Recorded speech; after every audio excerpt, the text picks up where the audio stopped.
Hello and welcome to the Everything is Black and White podcast. It's time for the Monday show on a Tuesday with me, Andrew Musgrove, and him, Aaron Stokes. And for the first time in 7 games, we come to you on the back of a defeat for Newcastle United. Magpies lost 4-1 down at Villa Park as Ollie Watkins, Ian Matson, Andre Onana netted alongside a Dan Burn own goal to make it a very unhappy Easter for Newcastle United. We'll look back on how it went so wrong for the Magpies. Was it a one-off? Have they been papering over the cracks with a recent run of form? And what is next? Hopefully, a return to winning ways against Ipswich. This episode is brought to you by NordVPN, the best way to keep your devices secure, and at such a cost-effective price too. Prices start from a little over £2 to sign up, keep safe, and support the podcast. The link is in the podcast description box. Let's get on with the show. If you're watching live, you can see Aaron is very unhappy, very sad. I would ask you if you've had a nice Easter. The expression on your face says, no, you haven't. Yeah, you know how much I don't like doing these pods when they get beat, and not just get beat, when they get absolutely thumped. Brought back down to earth with a little bit of a bump on Saturday evening against a Champions League chasing rival as well, no doubt. So yeah, not the best of weekends, but I think we're going to do our best on this pod, aren't we, to try and calm any fears that might be emerging from the weekend. Yeah, I think so. The reasons to be positive, even though we might not have seen it on Saturday evening. I mean, for me, one, I'm here, I'm in person. I was ill all over the weekend, not all over the weekend, but I was ill over Friday, Saturday, and Sunday. So I've not had the best of weekends Yeah, at my all. partner's been bogged down with something as well. I've managed to avoid it so far, touch wood. I was hoping on Newcastle United to give me the remedy and to boost my spirits, but they couldn't do it, unfortunately. Let's dive straight in there with the question that I posed in the introduction, Aaron. Saturday, was it a one-off, or does it point to something a little bit more terminal? No, I think it was a one-off, and I think I've got a little stat here that might back that up. Newcastle have won 20 of their last 25 games in all competitions. So, you know, on the balance of play, they haven't done too shabby in 2025. And look, the manner of the defeat on Saturday is obviously going to raise a few alarm bells. They were played off the park, they were outrun, they were outfought, they were outfought. But look, it was a blip in the road. Villa haven't lost at Villa Park since August, I believe. They've got a fantastic home record. It had been a very, very hectic week for Newcastle. And yes, they were bad. I'm not going to try and sugarcoat that. But I think on the grand scheme of things, I think there's no real reason to panic yet. I agree. They're in a great position. These kind of games happen. If you look back on history, I looked back to when Newcastle finished third in the Premier League under Sir Bobby Robson. They were thumped 6-2 by Manchester United 4 or 5 games before the end of the season. So these games and results do happen. It's about how they react. And we'll talk about that later in the show.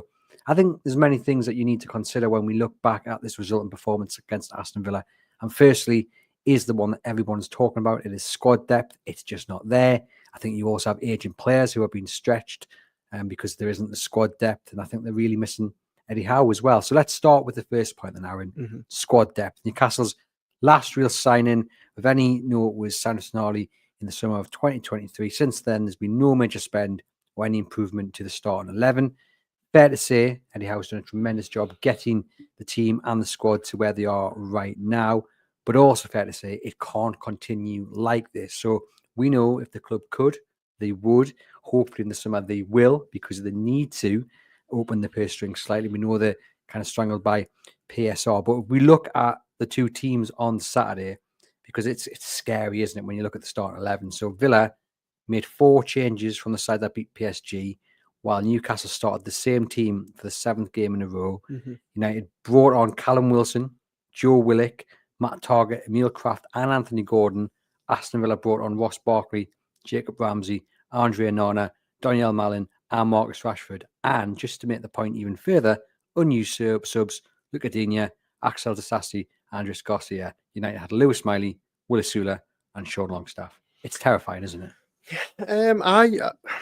I actually think I do agree with the point slightly, but I think if you look at that bench, you know, Newcastle have got a threadbare squad, but when you look at it, they only really have a couple of defenders out at the minute. They've got all their midfielders available, and obviously they're very light in attack, but they've got their attackers available. The thing that worries me is the fact that we're bringing Anthony Gordon into games. He hasn't been starting. He's not really match fit. The same can be said about Joe Willock. The same can be said about Callum Wilson. Whereas Aston Villa, as you mentioned, have brought all these players on, and all 4 that came off the bench were, you know, were playing against PSG just a couple of days earlier. They're rotating really well. Newcastle don't really have that luxury now. I've seen a few people saying, well, why? Maybe was it time to bring Gordon back in, or in hindsight, people have maybe said, was it time to change it up? I don't think you can have any complaints with Newcastle starting that same team for 7 games in a row. But my point is, we're bringing these players off the bench and we're bringing them in really from the cold. Anthony Gordon hasn't started since he got sent off. Joe Willock is absolutely starved of game time at the minute. Callum Wilson obviously hasn't started since he came back either. So that is the difference for me. Yes, Villa's bench is fantastic. Their squad is very, very deep. And Newcastle do need to go out in the summer and add that sort of depth to their group, especially if they've reached the Champions League. But I think the worrying thing for me is that we're asking players to come off the bench and impact games when really they're not playing, are they? So how do you remedy that? Are you therefore suggesting that maybe Anthony Gordon should have played more minutes since he's been able to return, and Joe Willock as well? No. Look, I'm not going to say that Newcastle should be swapping the team and rotating because they've been playing really well. But what I'm just saying is, Aston Villa are in a really good rhythm at the minute where their subs are playing the next week, then they're back in the next week. They've got on a really good, because they've got the depth to do it. Now, Newcastle don't have that depth to do it. Callum Wilson is never going to be starting games over Alexander Isak, whereas Ollie Watkins and Marcus Rashford can interchange quite nicely. That was my point. But certainly looking at the two benches, Villa's is much deeper. Their squad depth is fantastic. The signings that they've made in January when Newcastle couldn't make any have made the world of difference in the running for the Champions League. You look at Villa quite enviously as to what they've done this season, both on the pitch in the Champions League and the league, and what they've done in the market. I think it's going to be really interesting to see what happens in the summer, because I do expect Newcastle to bring in 2, maybe 3 top-class signings and move on the likes of Matt Targett and Sean Longstaff, but they haven't really got too many sellable assets that you'd be happy to lose. And I also think they'll avoid going down the route that Villa did, as you've mentioned there, especially in the loan market. They've gambled really have Aston Villa on Marcus Rashford and Marco Asensio, top players, but huge wages. If they miss out on the Champions League, that could really come back to bite them. Right now, it's looking like the best gamble in the world, but it was a gamble. I think Newcastle do need to make more of the loan market, but I think it comes at a price, especially those players that I've just mentioned there. Don't think they're in the position to be doing that, paying those wages, breaking the wage structure. And also, I don't think they'll want to either. Yeah, well, look, history shows their extent, and they certainly haven't yet under Paul Mitchell, despite the fact that the hands have been tied in terms of getting permanent signs over the line. I think, like you say, Villa have got it right, but I think if you'd gone back to January and asked people would there be a success, it wouldn't be. Marcus Rashford was a huge gamble on huge wages. Marco Asensio never played in the Premier League before, in and out the team at PSG, on the way sort of down. And Unai Emery, credit to him, has sort of salvaged both of their careers. In hindsight, would you have taken that gamble? I mean, it's easy to look at it now and say 100% because both players are performing quite well and making the difference. But Villa, for what it's worth, are still outside the Champions League spots. So as good as they are doing, they're not guaranteed that Champions League spot for next season. But looking at the form, looking how fresh everyone looks because of the depth that those two players especially have brought to Villa's squad, would you like to see Newcastle maybe try and make their finances work in January and done something like that? Look, I think we've talked about it so much, and I think, without wanting to go over history, Newcastle couldn't really do anything in the market. They couldn't afford to go out and get someone like Marcus Rashford or Marco Asensio on a loan deal because of the amount of wages on offer. This was despite selling or loaning out, but planning to sell Lloyd Kelly. This is despite losing Miguel Almiron. That shows how sort of dire Newcastle's situation was. So, look, obviously, with the benefit of hindsight, yes, would Marco Asensio have been a good signing for Newcastle in January? Yeah, of course he would. He would have offered great competition for Jacob Murphy towards the back end of the season.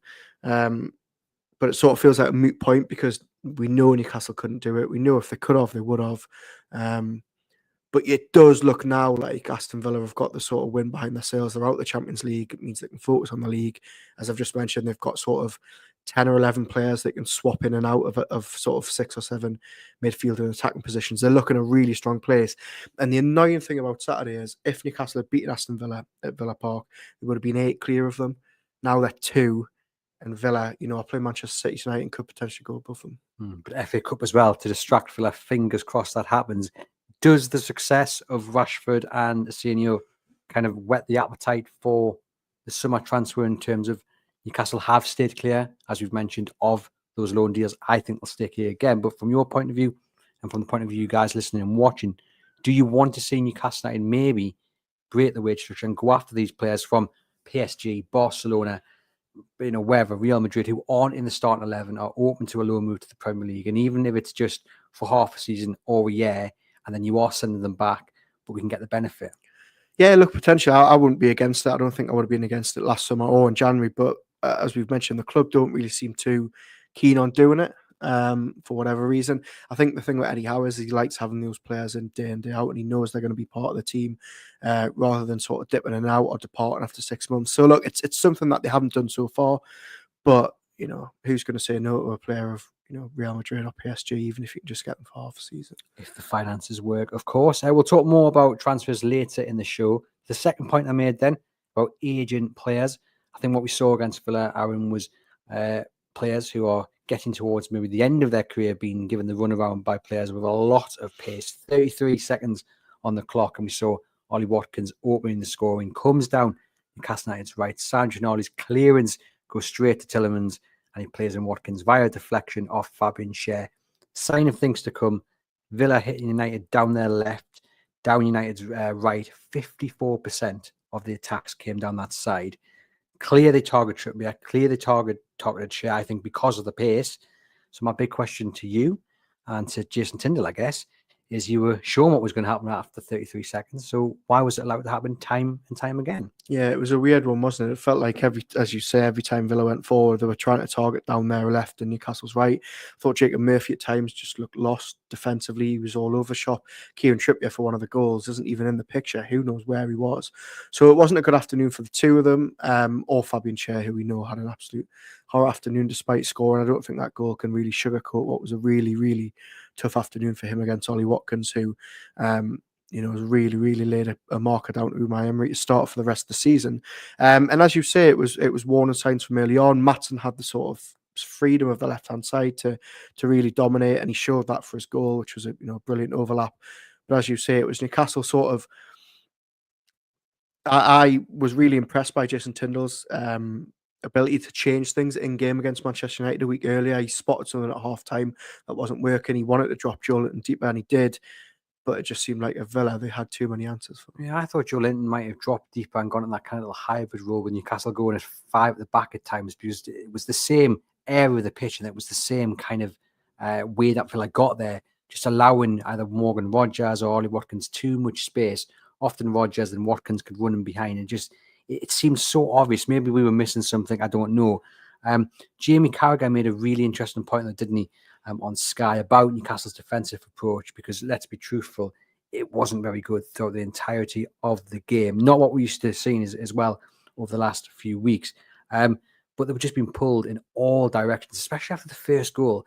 Dan Burn flying in, Fabian Schär flying in. It was a bit of a mess. It looked like they lost their heads a little bit. Carragher's pinpointed the mix between zonal and man marking, and you've taken a closer look at what he said and obviously compared it to what actually happened on the pitch. So what did Jim Carragher have to say? Yeah, so it was really interesting. Whenever Emi Martinez had the ball at the back for Aston Villa, as Carragher pointed out last night, Newcastle were going in this sort of man marking press, and there's a moment where Kieran Trippier looks like he really wants to go into midfield to sort of press Morgan Rogers, and who looks like he's going to get the ball. But just has a little glance over his shoulder and sees Fabian Schär's left one-on-one with Ollie Watkins, and Trippier thinks, maybe I should drop. He sort of dallies too long. Morgan Rogers gets the ball, and Villa launch an attack. And I think that wasn't just an isolated incident. We saw that time and time again with Aston Villa. We saw time and time again. They were constantly looking for Ollie Watkins over the top. I actually think Fabian Schär was quite lucky to stay on the pitch. I thought in real time and after watching a replay that he should have been sent off for that challenge on Ollie Watkins when he dragged him down. He got lucky in that sense, but I think Villa knew exactly where to target in the middle of the pitch, and Watkins, had the beating of them all afternoon. He was tremendous, Ollie Watkins. Jamie Carragher used the words, I think, scared or fearful, worried that Schär was going to get beaten by Watkins. In this example that he gave, it was the second goal, Maatsen, wasn't it? Yeah. If Kieran Trippier is that worried about Fabian Schär in that moment, that's quite concerning going forward. And look, it's very difficult in many ways to be critical of Newcastle United, given they'd won the last 6 on the bounce. But I think it is also important to pinpoint where things have gone wrong and look at the bigger picture. I think that leads back to the original point we were making. Is Newcastle United's line at the moment, back line, with Trippier, Sharon Byrne, getting close to the point where we say perhaps it's getting a little bit too old for what it needs to be in the Premier League? They've all been brilliant, but does it reaffirm what has to happen in the summer? Now, of course, next season, everyone fit. You're going to have Tino at right back. Left back's going to be Lewis Hall. But middle of the defence there, Sven Botman back, hopefully fighting fit, but it needs to be a new right-sided centre-back, doesn't it? Yeah, and look, I think it will be. We saw last summer Newcastle was so keen to sign a centre-back. They obviously went all out for Marquis. They were sort of admiring options in January, but didn't have the money to actually spend on them. So I think, we've spoken about it on this pod before, a central defender is key this summer, and I think it will happen. In terms of what happens between now and the end of the season, I don't think you can change too much. No, there's nothing you can There's do. nothing you can do. I don't think you bring Emil Crafton. The worrying thing for me potentially is we think Sven Botman could be back in contention this weekend against Ipswich. They won't want to risk him too early, but Fabian Schär looked like he was struggling with his hamstring on Saturday. That's a worry. Lewis Hall obviously isn't going to be back here in the season. But I think games like Saturday and games like Chelsea at Stamford Bridge earlier in the season where Jackson and Palmer just, tore Sharon Byrne apart, are just a reminder that actually against a really, really pacey forward line, Newcastle's back line can get caught out quite easily. I think across the entirety of the pitch, they look tired. It looked like a game too far, which is understandable when this is the 7th game in a row that you've played the same starting 11. You haven't really got the players to change the game, let alone change it from the start. In that instance, when you are being attacked in the middle and then you've got the pace up front that you can't deal with, do you just say, well, actually, let's drop deeper a little bit? Forget the fact that our game is actually pressing, because in a way, that's what Martinez wanted. He wanted the ability to pass through, and they did it. And it just feels like if you're going to press, I don't want to say half, I don't want to say the other word to that. If you're not going to press in the full manner because you are feeling a little bit leggy, then maybe just sacrifice what you're good at and just say, right, we'll sit back a little bit deeper. We'll flood the middle. We'll stop McGinn. We'll stop whoever else working, and we'll help protect the back four against what is a very fast Ollie Watkins. Whereas on Saturday, it just seemed like they were just trying to repeat what wasn't working, and they got punished. Yeah, I think it was largely in part because how fit Villa looked. They outran them in every instance. But I do get what you mean about potentially changing it in game. That isn't what we know of Newcastle. We know that they like to be front foot pressing, really on the heels. We saw it work absolutely fantastically against Manchester United. But it just looked like for once it was Newcastle going down to Villa and really getting outsmarted, whereas usually it's Emery with that back line and the high line, which he loves to play, doesn't want to change. But this time around, it was Newcastle getting caught out. So maybe in hindsight, they could have changed it. But as I say, it's not the way they play, is it? It's not the way they want to play. That second goal, you saw the speed that Maatsen just went for the ball. Murphy was either knackered or just unable to keep up with him, but it just looked like Maatsen wanted it more. Murphy was ahead of him to begin with, and he just absolutely burned them, which was slightly frustrating. And Newcastle pulled one back through Fabian Schär. Great header, really good header, but against zone of play, Watkins looking dangerous all afternoon, hitting the bar twice, once unmarked from a corner, which was, again, really bizarre because he's the danger man. Like, why aren't you defending properly against them? But on Fabian Schär, now in the top 10 of all-time Premier League appearance holders for Newcastle, he joined with Kieran Dyer on 190, being a fantastic servant. 18 times he scored in the Premier League. We know his passing ability. We've mentioned it there. They've still got to go out and buy that right-sided centre-back in the summer. But to get someone who brings the same threat Fabian Schär does, it's going to be difficult. Yeah, absolutely. And I think, we've gone over it loads. It's no sort of secret that what a bargain it was to bring him in for such little money. It's very, very funny to look back and think that Steve Bruce wanted him out the team. He has been fantastic. And Saturday's performance aside, he's been very, very good of late. I think after some wobbles around Christmas, there was talk on this pod even of, do you keep him on? I think he has, during this win and run, been fantastic. He's been back to his normal self. But then I think, as we've touched on earlier in the show, I think Saturday maybe highlights some of his limitations. Newcastle's backline, we know, isn't the quickest. We know it's aging. But he really, really struggled with Ollie Watkins. And as I say, I thought he was lucky to stay on the pitch as well. Anyone impressing you at the moment in that role, which you think Newcastle should go out and bring this James's Park? I look back at the summer and think Do you maybe go to the Bundesliga and look at someone like Tapsoba, who was at Bayer Leverkusen, in the Premier League closer to home? I like Chalobah before he went to Palace. I thought that would have been an absolutely fantastic move for Newcastle. I don't know whether that's one they'll revisit in the summer. But yeah, off the top of my head, I'm not too sure of any others. Let us know in the comments if anyone springs to mind. Was it then, Aaron, just a game too far? 6 wins on the bounce, 7th game with the same starting 11 as we've mentioned against the top side with a squad to use. Is the defeat really that much of a surprise given all those things we've talked about so far? No, I think it's quite similar to that defeat, which no one really saw coming at back in January when they got beat off Bournemouth 4-1 at home. They were on this 9-game winning run. Everybody thought they were essentially unbeatable, but actually we're sat here and talking about why, the lack of squad depth, the aging players, the hectic schedule. Actually, in hindsight, it's quite easy to see how they did get beat. The manner of the performance is concerning. I'm not going to lie. I don't want to sugarcoat it by saying, let's just forget about it. They were really poor. But I think that, there's reasons for that. Villa, as we talked about already, they have the squad depth. They're fantastic at home. They're a fantastic team as well, let's be honest. They've very, very nearly knocked PSG out the Champions League days earlier. They are going to be up there for the Champions League, I think, if they don't make it anyway. So, yeah, look, I think thankfully, the reason I don't think I'm too concerned or too worried by it is the fact that they've got Ipswich at home on Saturday, without wanting to sound arrogant or do disrespect to Ipswich. That should be a game that Newcastle are winning very, very comfortably at home. If they don't, then next week's episode I'll be a lot more concerned than I would be now. But I've got another stat for you. Come on then. Got another stat for you. Newcastle United Saturday was the 4th time Newcastle have conceded 4 in a game this season. Bit concerning. But on the previous 3 occasions, they've won the following league game by scoring 3. And also, do you want to know the last time they got battered at Villa Park when chasing the Champions League spot? I know this one. They lost 3-0 to Aston Villa on the 15th of April, 2023. So essentially this time 2 years ago. And they went on to beat Spurs 6-1, Everton 4-1, and Southampton 3-1 in the next couple of games. And they qualified for the Champions League. They only lost once, I think, after that game. It was 8 games left to play. They lost to Arsenal. Yeah. And went on to win 4 of their 8 and draw the rest of them, minus that defeat to Arsenal. So we'll take that definitely. Yeah, exactly. A lot less games remaining, but we'll certainly take some sort of form like that.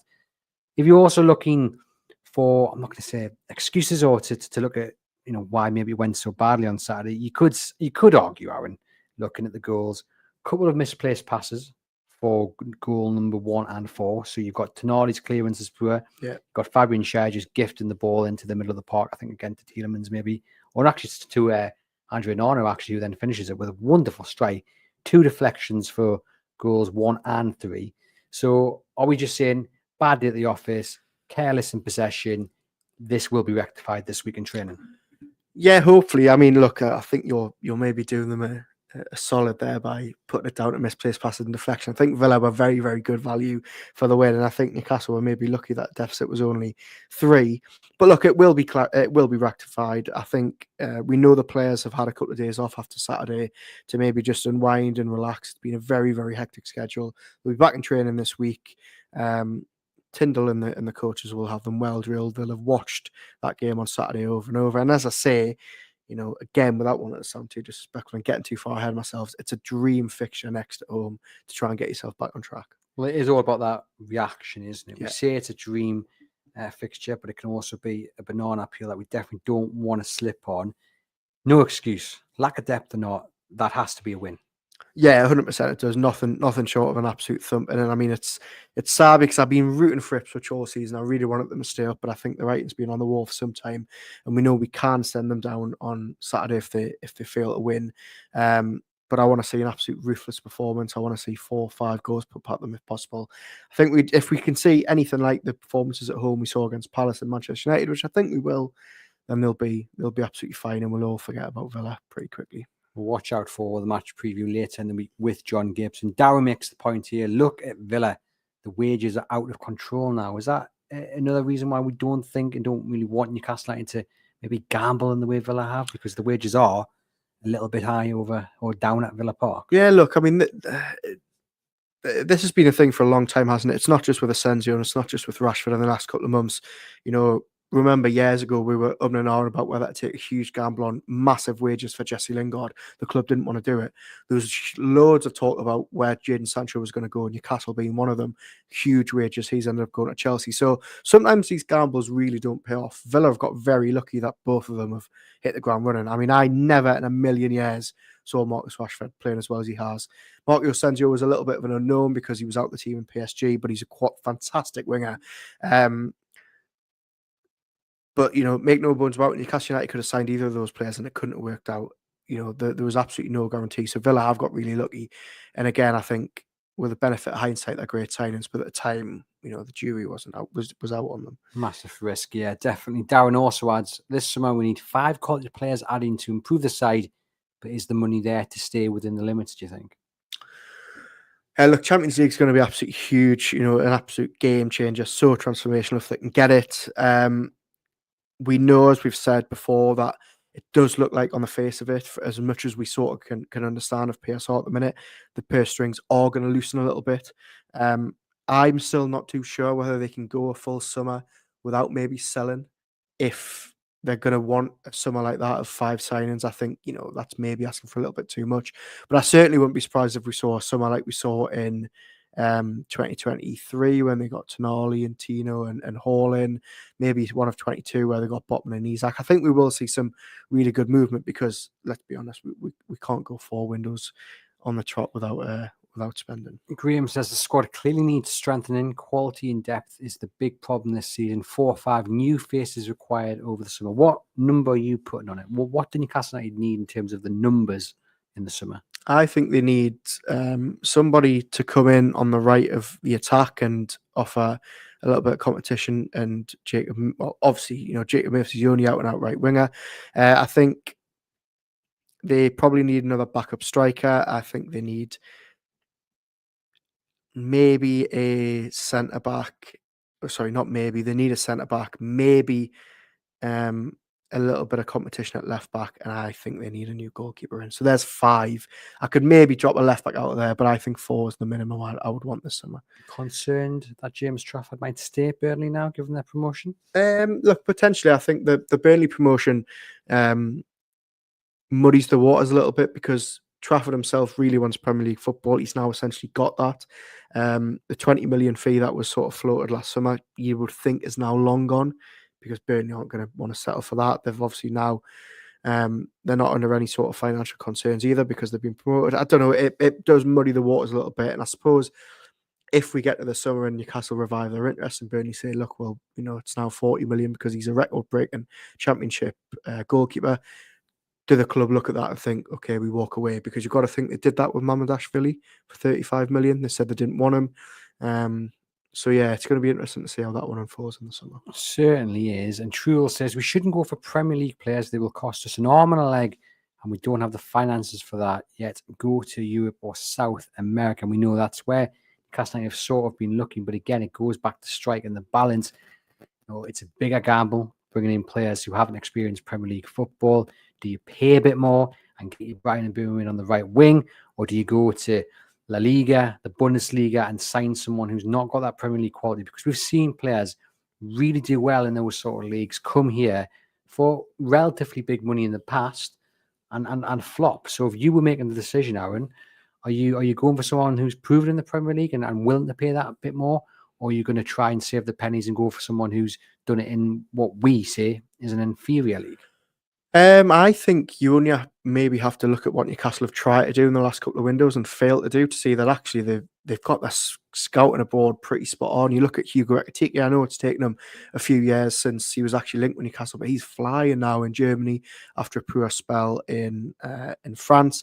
You've got to look at the players that they sort of missed out on at the time as well. Soboslai, who was obviously in at Leipzig, he's doing fantastic at Liverpool. So I don't have any issue with Newcastle going abroad. We've even seen it with Isak and Botman and Bruno that the club are pretty spot on with their European scouting.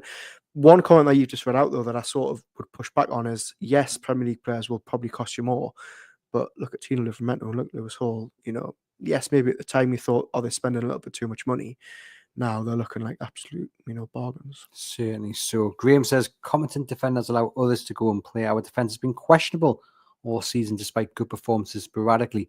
A solid back four would see a much more effective team. Downlands, we need to see more hidden gems found. The back four got found out when the Villa keeper passed the ball directly to Watkins to allow him to break straight away. No one stopped that direct pass as well, which opened us up. Happy Stan says none of us could really expect to beat Villa at Villa Park. Let's be honest, a draw would have been a good result. I just want to get your thoughts actually on something that's been doing the rounds since this defeat about who is the bigger club, Aston Villa or Newcastle United. Can we agree then? Can we agree? It's the most pointless argument it's in the such world. an irrelevant argument. Let's just say both have great managers in charge. Both have great ambitions to really become an established top four side, which we have to applaud, not at the expense of each other, well, of Newcastle.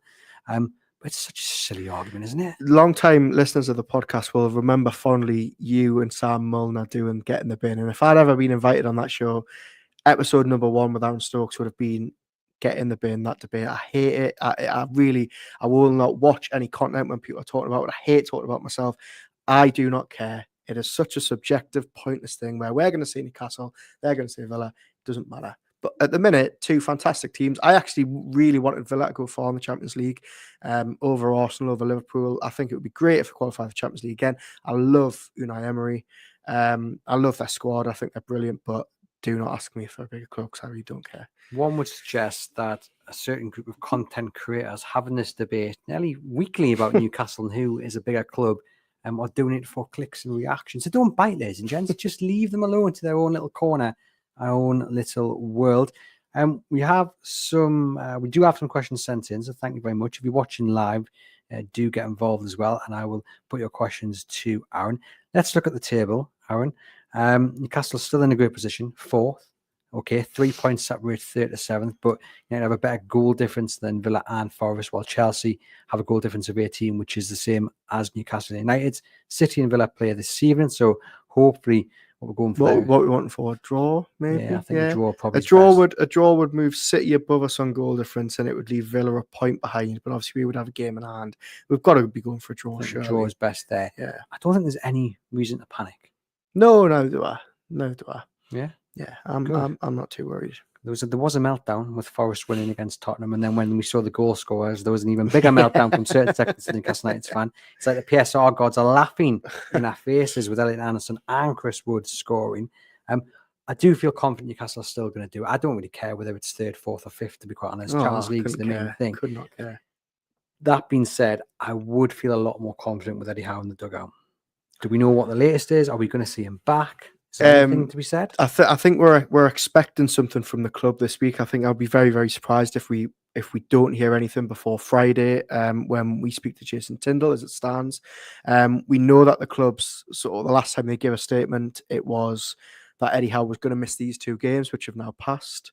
And then they were going to sort of see what happened. We did try to press Jason Tyndall on it after the game on Saturday evening. He gave a very sort of short response, very quickly played it down, which again sort of added to the thought that we might be hearing from the club. As it stands, we're recording this episode on Tuesday afternoon. Nothing's came out. But as I say, I think it would be surprising if we got to Friday and we still hadn't heard anything. We'll wait for that update and wish Eddie well, as always. We've got some questions and we'll dive in. So we've got Drew on X saying, against Villa, we came unstuck after a run of good form. You could argue for it being down to tiredness due to 3 games in 7 days, but it exposed our lack of depth on the bench. How many of the non-starting 11 do you see having a genuine long-term future at the club? So I'll narrow it down. How many of those that were on the bench do you see being at Newcastle United at the end of next season? Okay. I think would be fair, because one of the questions we've actually also got sent in before I let you answer that one. Let me just find it here because I've written it down.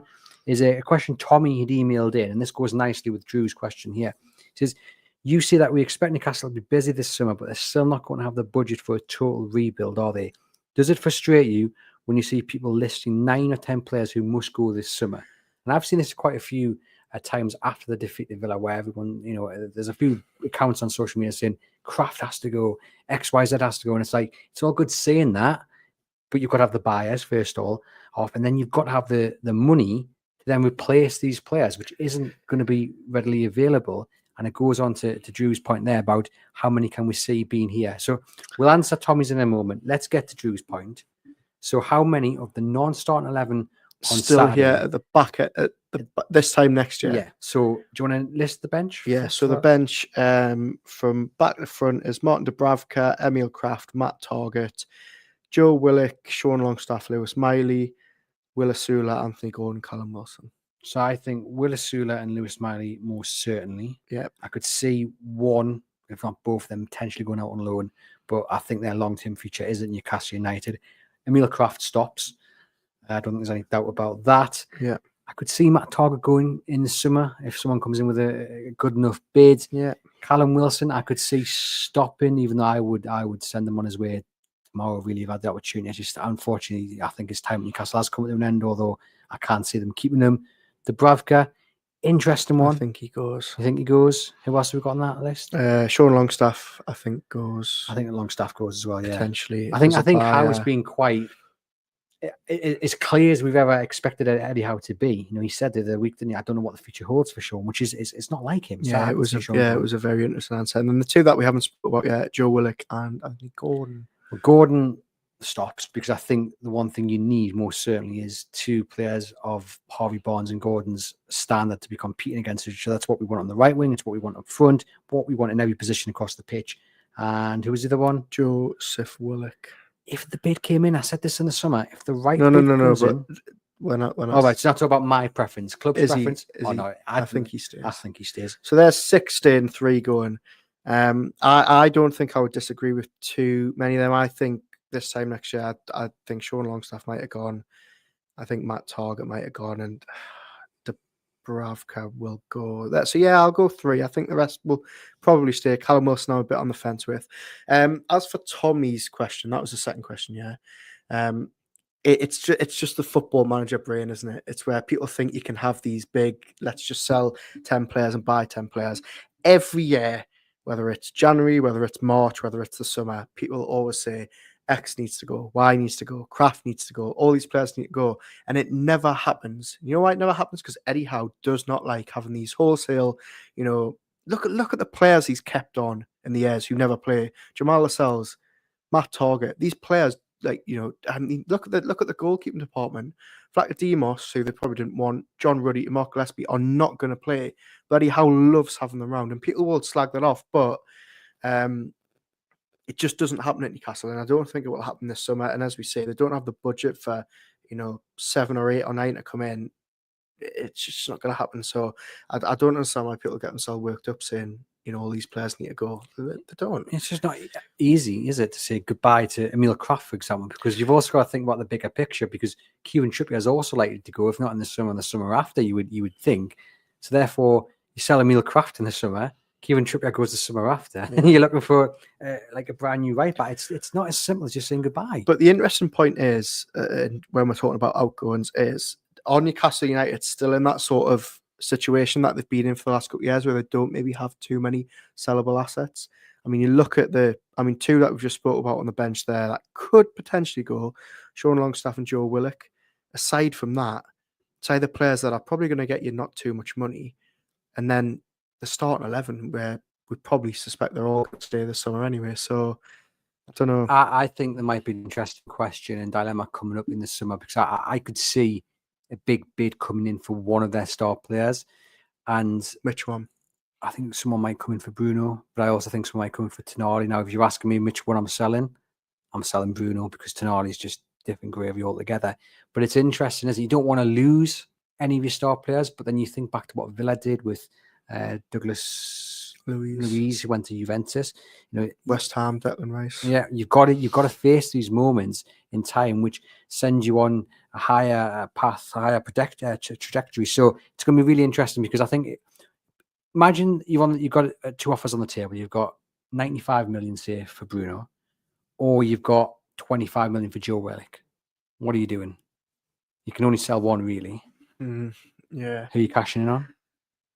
I think you're right. I think probably Bruno. If you're the club, I think because then you can invest that and spend and bring in more players. But obviously, we don't want to lose any of them. But I do think at some point there's going to be a difficult offer to deal with. I think, and this isn't my opinion on it, but it's something I've seen. What's the word?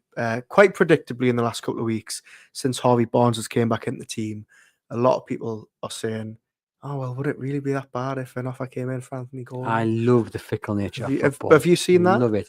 Someone did mention it to me in the stands against. It's interesting, isn't it? How Manchester just a United. couple of weeks and things can change. Because I bet you 6 weeks ago it was, oh well, if someone comes in with 40 million for Barnes, let's just let him go. It's just the nature of football, isn't it? Yeah, it shows you how well Harvey Barnes has gone. But no, you don't want to be selling either Barnes or Gordon. You don't want to be selling anyone. But we'll have to wait and see what happens in the summer. Truel says we should keep Kraft till next summer and Trips get into the coaching team if he wants it.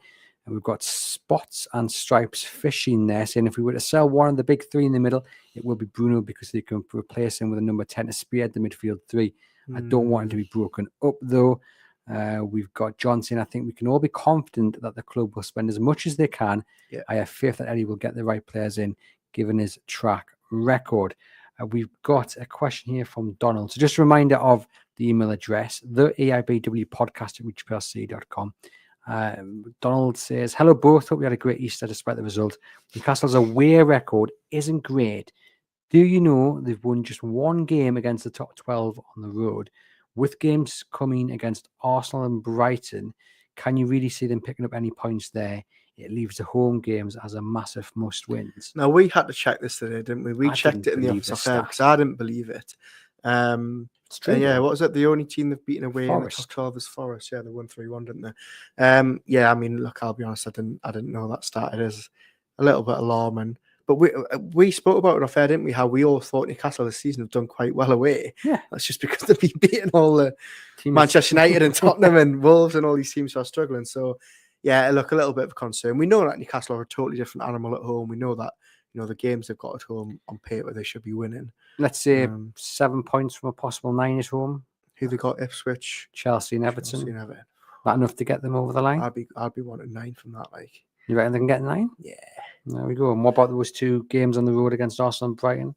I think both are winnable. Both are winnable. I think. Look, I won't be going into Arsenal with any great hope, if I'm honest, despite what they did in the Carabao Cup semi-final first leg. Brighton, we've got quite a poor record down there over the years, but they're such a hit-and-miss team. I wouldn't write that one off. Carl has also written in and says, we were thumped 3-0 2 seasons ago around the same time of the season against Villa at Villa Park, and responded with 1 defeat in the last 8 and 4 wins in that time to qualify for the Champions League. Are you expecting a similar response? Yeah, look, I think it will. I think as we've touched on, I don't want to go over it and again act really, really disrespectful to Ipswich, but they should be winning on Saturday. I think that'll give them a lot of momentum in the final run-in.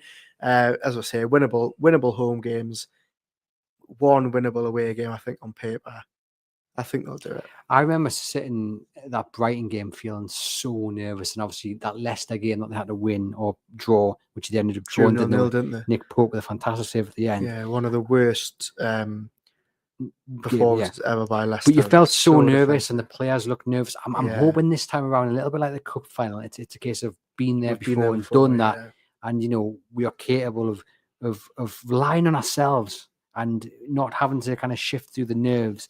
So fingers crossed they can do that, because I don't want to sit through another 2 games like that Brighton and Leicester one. Because it thrashed Brighton, didn't it? In the end, 3-4-1. Callum Wilson got a goal. Yeah, so I said it was playing right back and had a stinker, and then they drew 0-0 with Leicester, didn't they? Because I remember Dean Smith in the press conference after got absolutely slated by some of the Leicester reporters saying, well, we need to stay up and a point's not enough. But got Newcastle over the line. I mean, it's fascinating looking at the table. Anywhere from 3rd to 7th could do it. There's only 3 points separating them, so it's anyone's game, really. Hopefully they will bounce back against Ipswich. I mean, on the transfer market, it's really interesting because I think they're going to have to be really clever.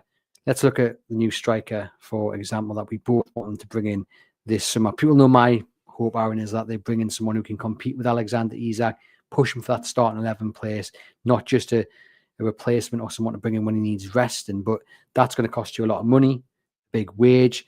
So I think they look elsewhere. I don't see them going for someone like Jonathan David, because his wage and signing on fee are going to be absolutely huge. He's a fantastic player, but that's going to cost you a lot of money. So it's been suggested to me that there's two in the Belgian Pro League where David actually made his name to begin with of potential interest. And funny enough, they played against each other this weekend. You've got Genks Tulu Arukude, Nigerian international, 24 years of age, 20 goals in all competitions this season.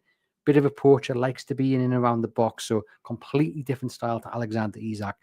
Rumored price tag of 25 million. You've also got Promise David, 23-year-old Canadian who plays for Union Street Gillies, 21 goals this season, scored a brace in that game that I've mentioned there, while the other chap grabbed one in the 90th minute. I'm told he's got huge potential and again would be a cheaper alternative to his fellow countryman Jonathan David. Of course, it's a risk. Do Newcastle go and sign someone who can guarantee you as much as you can goals in the Premier League?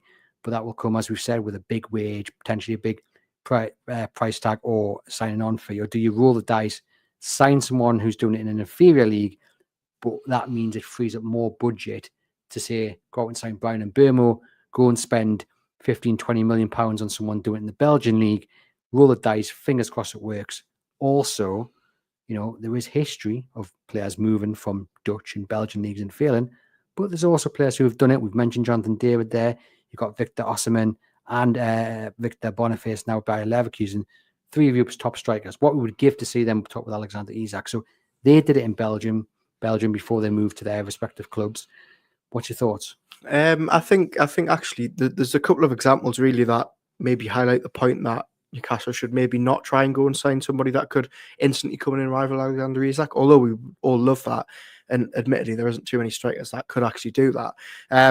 But I was actually, like many, really struck by Ollie Watkins's interview after the game on Saturday. Did you see it? He's not a happy. He wasn't a happy man. And I think, look, you obviously risk upsetting Alexander Isak by doing that, even though it would be wonderful for the club. And I'm not saying he would react like that, but he is Newcastle's main man. He's flourishing doing it. Then you look at, again, someone that strengthens that argument is someone like, well, look, if Newcastle had got Ekitike a couple of years ago, he would have been backup, but what a backup he would have proved to be.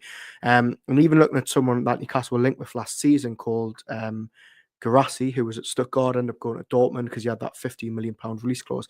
He's absolutely flying in the Bundesliga. So, again, like I said earlier in the show, I trust Newcastle's recruitment team that if they are going further afield, lesser known leagues, they've done their homework and they'll probably be a success, even though, they might not have Premier League experience.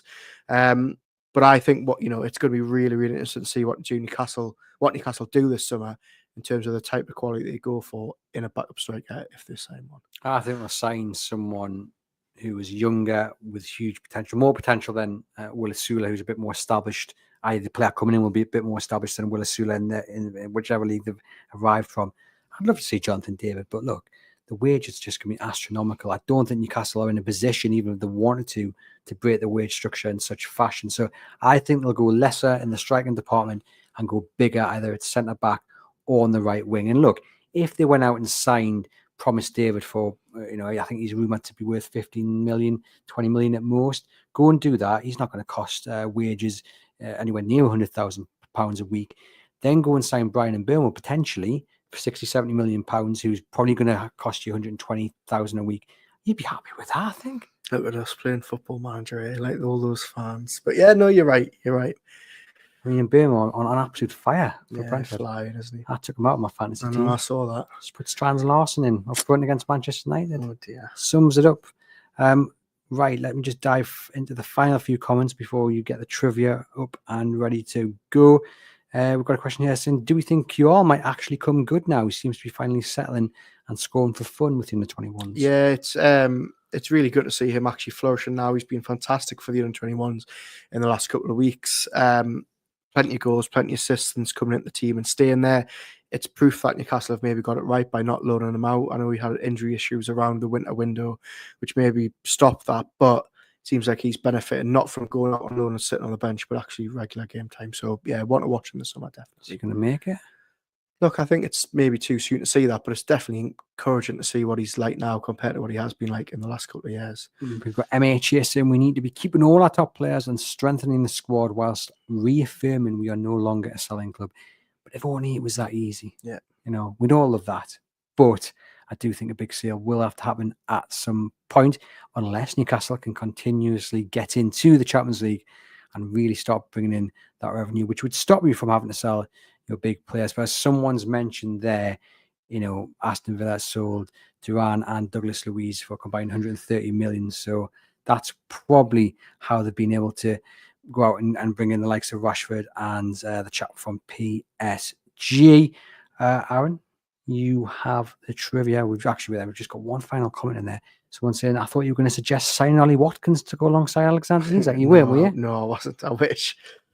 Come on then. This week's trivia is same as usual? Same as usual. There's plenty of names to go through here. I'm trying to count them. It's well into double figures. I want to say 15 okay. Newcastle and Aston Villa players that have played for both. Whenever you're ready. Right. Shea Given? Yeah.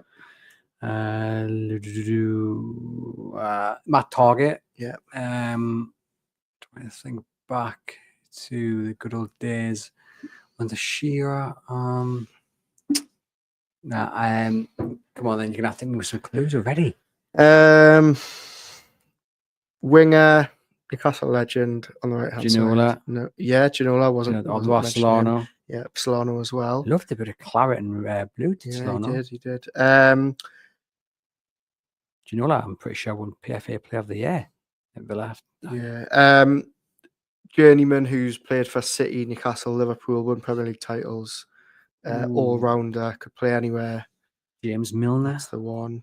Scandalous the way he was treated, actually. Speaking of scandal, a disgraced BBC commentator. Sorry? What? Oh, yeah, you were just about to say him. Well, okay, we'll miss the chap who was suggested to be match of the day host. Yes. Okay. There we go. Northern Irish defender for Newcastle. Aaron Hughes, Kieran Clark as well. Yeah, Kieran Clark, you got that one. Right back who was absolutely fantastic. Happy Bye. Yeah. Loved him. Striker who played 15 games for Newcastle. Was it Marlon Harewood? Yeah, that's the another one who played for West Ham and Villa. Another one who played for Newcastle, West Ham. I've got Lee Boyer on my head. No, Lee Boyer up there? Boyer. Frenchman, played for Wigan as well. And Charles Nzogbia. That's the one. Another winger on the opposite side who played for Swansea. And Tottenham. Wayne Routledge. I mentioned him last week. A bald man in the middle of the park. Oh, Stephen Ireland. I loved Stephen Ireland, but he was pony at Newcastle. Legendary defender of the 90s. See, instantly Steve Howie came in my head. Oh, you got the first Steve name Watson. right. That's the one. Then you've got someone who played 3 games for Newcastle in 2004. I want to say Swedish. Nah. Ronnie Johnson. I think he was Swedish, wasn't he? Don't know. Yeah. And then 2 that you're probably not going to get. Franz Carl, Alan Thompson. Okay. Well, I've got some trivia for you. Oh, are you ready? Go on then. Yeah. So we mentioned that Fabian Schär is now in the top 10 of all-time Premier League appearance holders for Newcastle United. Yeah. We can do this any way you want. Okay. Do you want to just shout names out? I'm just going to shout names out. Yeah, I'm not going in there. Okay, so there's 10 you need to get because he's joined 10th at the moment. Yeah, okay. So we'll go. So this is Premier League appearances for Newcastle. Shea Given. Top 354. Alan Shearer. Second 303. Nobby Solano. Fifth 230. Callum Wilson? No, Callum Wilson. I thought he's been there a long time, hasn't he? Not 190. Callum Wilson with his injury record. Okay, you've got a man who played for Newcastle for well over a decade. Loved scoring against Sunderland. The Mackham Amiobi, of course. 295. He's third on the list. Then you've got a midfielder who Sir John Hall described as best ever signing. Probably. Yeah, fourth 267. I've got some more guesses. I think. Well, Laurent Robert. No. Okay. Maybe I should go back to the clues. I don't want to give you clues out. You're going to continue. No, you can keep going. Number 6, one of the finest midfielders we've ever seen, no longer with us, unfortunately. Yeah, 213. Number 7 actually caught me a little bit by surprise. I didn't think he'd be this high on the list. Didn't have the best starts on Tyneside. Went down to the Championship and came up and was much better. Yeah, Colaccini, 211. We mentioned him. The 8th person here just played for Villa and Newcastle and Fulham, and I think that was it. played for Fulham, Villa. Was a man who went well beyond his years. Oh, Steve Watson. Aaron Hughes, Aaron 2 Hughes, of 5. course. Then we've got number 9, a man who was a bit of a wind-up merchant. I don't think he played this many times in the Premier League. Bellamy. Stephen Taylor. And 10th, a man who loved the white boots. Kieran Dyer. There we go. With 190, same as Fabian Jet. Well, ladies and gents, thank you very much for joining us. It's been a pleasure as always. This has been the Monday Show on a Tuesday. Look out for me and Gibbo on Thursday afternoon, and then the View from the Opposition with Dave from the Ipswich podcast, Ipswich Town podcast. I think it's called The Blue Moon on Friday, previewing that clash against Ipswich. That must-win game for Newcastle United now. For myself and Haven, we will see you next week, hopefully celebrating all 3 points for the Magpies. We'll take another step towards Champions League qualification. Enjoy the rest of your week, and we'll see you guys very soon.